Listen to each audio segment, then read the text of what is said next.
కడప అనేది పాకిస్తాన్ కాదు, బంగ్లాదేశ్ కాదు, అలాగని అమెరికా కూడా కాదు, అలాగని ఇజ్రాయెల్ దేశం కూడా కాదు.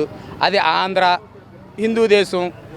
ఇక్కడే వీళ్ళు కడపలో ఉన్న ముస్లిమ్స్ ఎంత దారుణంగా హనుమంత్ జయంతి సందర్భంగా హిందువులు ర్యాలీ చేసుకుంటూ వెళ్తుంటే రాళ్లతో కొట్టారు అంటే, దాడి చేశారంటే అంత దారుణంగా ఎగిరెగిరి రాళ్ళు విసురుతున్నారంటే వాళ్ళు ఆంధ్ర ముస్లిమ్స్ అనుకోవాలా, లేకపోతే తమిళనాడు ముస్లిమ్స్ అనుకోవాలా, లేకపోతే తెలంగాణ ముస్లిమ్స్ అనుకోవాలా, ఇండియా ముస్లిమ్స్ అనుకోవాలా, లేకపోతే పాకిస్తాన్ ముస్లిమ్స్ అనుకోవాలా, లేకపోతే బంగ్లాదేశ్ ముస్లిమ్స్ అనుకోవాలా?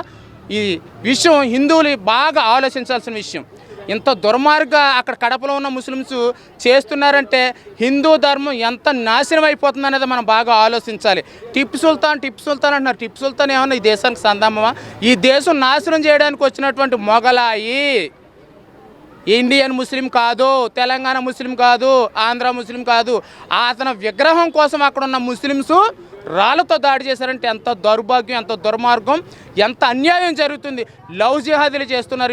హిందువుల అమ్మాయిని ప్రేమించినట్టుగా నాటకం ఆడి రేపులు చేస్తూ పిల్లల్ని కంటూ అలాగలాగా హిందూ సంతాన ఉత్పత్తి తగ్గిపోయేలాగా ట్రాప్ చేస్తున్నారు. వీటి కోసం ఎవరు మాట్లాడరు, ఏ ప్రభుత్వం మాట్లాడరు.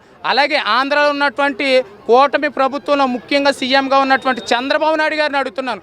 చంద్రబాబు నాయుడు గారు ఇలాంటి అరాచకాలని చెప్పి మీరు బయట పెడతారు, ఇలాంటి వాటి నుంచి హిందువులను కాపాడతారని మేము అందరం కూడా మీకు ఓటేసి గెలిపించుకున్నాం. ఈ విషయంపై మీరు ఖచ్చితంగా స్పందించకపోతే రానున్న రోజుల్లో మేము ఓటుతో సమాధానం చెప్పాల్సిన అవసరం ఉంటుంది. ఎందుకంటే హిందూ ధర్మం చాలా నాశనం అయిపోతుంది. అదేమీ పాకిస్తాన్ కాదు, కడప అనేది హిందువుల మీద అంత దారుణంగా రాళ్లతో దాడి చేసి కొట్టారంటే టిప్పు సుల్తాన్ విగ్రహం కోసం ఎంత దుర్మార్గం. దీనిపై ఖచ్చితంగా ఆంధ్ర ప్రభుత్వం ఖచ్చితంగా స్పందించాలి, సమాధానం చెప్పాలి. హిందువులందరం కూడా, హిందువులే కాదు చాలామంది కూడా సెక్యులర్ గాడ్స్ కూడా ఉన్నారు, సెక్యులర్ డాగ్స్ కూడా ఉన్నారు, కట్టర్ హిందూస్ కూడా ఉన్నాం. దేశాన్ని ధర్మాన్ని కాపాడుతారు, ధర్మంకు సపోర్ట్గా ఉంటారని కూటమి ప్రభుత్వానికి ఓటు వేయడమే కాకుండా ఓటు వేయించాం మేము. ఓటు వేయడం అంటే ఒకటే ఓటు ఉంటుంది, ఓటు వేయించడం అంటే కొన్ని వేల ఓట్లు మేము వేయించాం. హిందూ సమ్మేళన సభలకు వెళ్తూ మీటింగులు పెడుతూ వెనకుండి వేసాం. మేము ముందుకు వచ్చి జెండా కప్పుకొని మీ పార్టీ జెండాలు కప్పుకోం, మేము ధర్మానికి సపోర్ట్ చేస్తారని వెనకుండి మేము సపోర్ట్ చేసి ఓట్లు వేపిస్తాం. ఖచ్చితంగా దీనిపై మీరు స్పందించాలి.